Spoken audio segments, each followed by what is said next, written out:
right, welcome to an exclusive interview with the runner Washington. We have Jesse Stevick, the head coach of the Olympia High School track and field and cross country team as well. We have a big preview coming up right here, the Olympia 3,200-meter invite race that's going to be taking place this Wednesday in Olympia. And Jesse, before we even talk about the race itself, talk about how this all came about. Obviously, with the weird year we've been having, we haven't been able to have these kind of invites or have these kind of meets.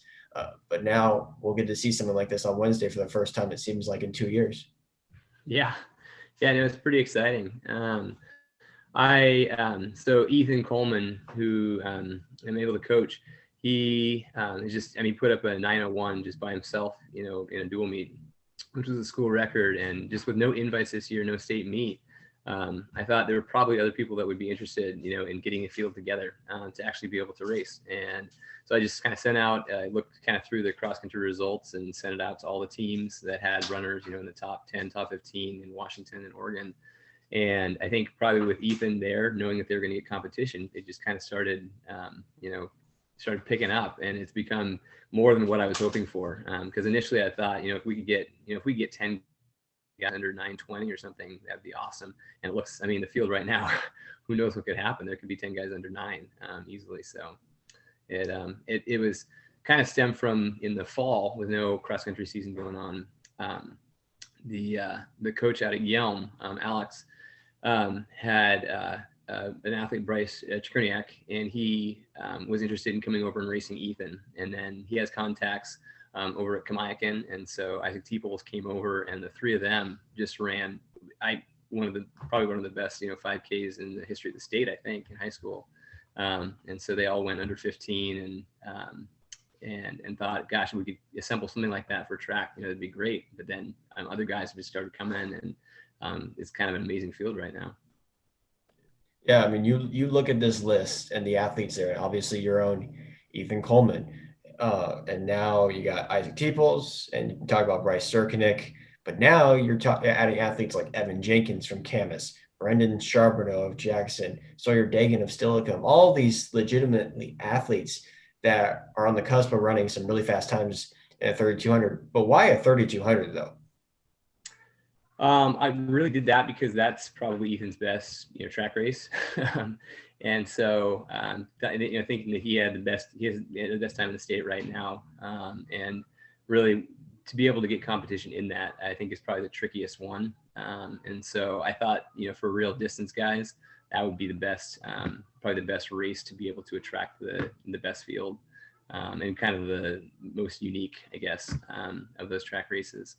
And also you got a women's race as well with some athletes right there. What are you hoping to get out of that race, even though there's not as many entries in that one?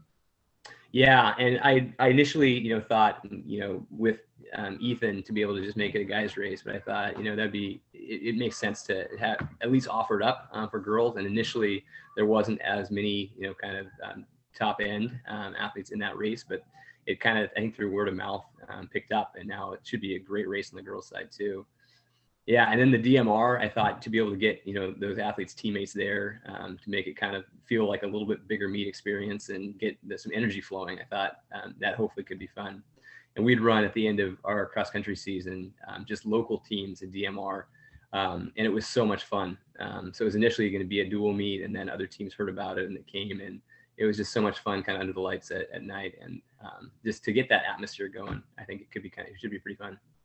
For those that are fortunate enough to go to this race, what can we expect from this inaugural invite? Because we both know, and probably everyone knows, this is going to be some fast times we see on Wednesday night. Yeah, it should just be amazing to witness. Fortunately, we're hosting a freshman kind of invitational meet, just like a local meet right before that, and we have Mike Fox, who maybe you're familiar with, coming into time to meet. He's got a big scoreboard on top of his trailer and timing system. And I asked him if he'd want to come and be able to time that meet, and he said, "Oh, absolutely! A chance to be able to watch this race would be amazing." So he's a huge just track aficionado, and it'll be a fun atmosphere. This has also gotten the attention of nationally by Flow Track. So what does that mean for this race in particular and our state as a whole? Because the last couple of seasons, we've had some legitimately talented athletes that have gone on to run at the highest level and collegiate level.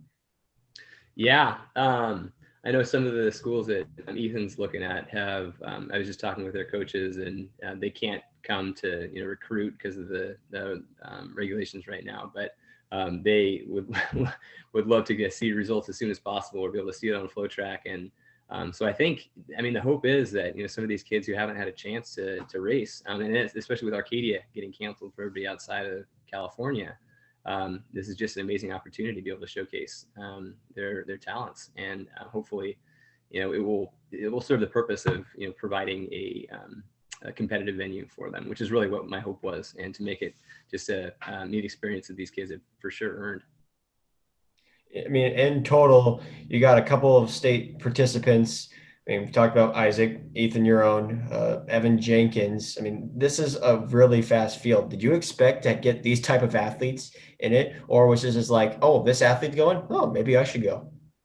It was really a hope that would happen. I didn't really kind of expect it. I thought, if we could get that race like we had in the fall, if we could get Bryce and Isaac over, those three guys, like that would provide, good enough competition for them. And then, I think through kind of social media, which I'm not on at all, but I know that the athletes have been talking with each other, and it's just been kind of building up. So I've been, this last week, been getting emails from just everyone, and it's been hard to turn anybody down, because the times, that they're putting in are from 2 years ago. And so, they ran a 9:30 2 years ago. Who knows what they're capable of right now? And so, kind of looked at Arcadia to see, all right, they have 33 in their seeded race. And so I'm guessing that's about what it can handle. So anyway, right now it's about 35. So I'm really hoping that can handle. It's not too crowded at the start, but it's just hard to turn anybody down with the times they've been putting in. So I'm just really excited for it. For an opportunity like this, and of course, the spotlight's going to be on your own kid. Like that's a big thing. Everyone's going to go on and chase down Ethan. But like, what's the like big message you're sending out to these athletes? One, they won't get a state meet this year, and two, they haven't raced competitively against each other in 2 years. Yeah. And really just providing an opportunity to do that. And I certainly hope, next cross country season that we can have invites, so we can have a state meet. But you realize in this time, there's no guarantees at all. And so just kind of taking advantage of every opportunity that we have.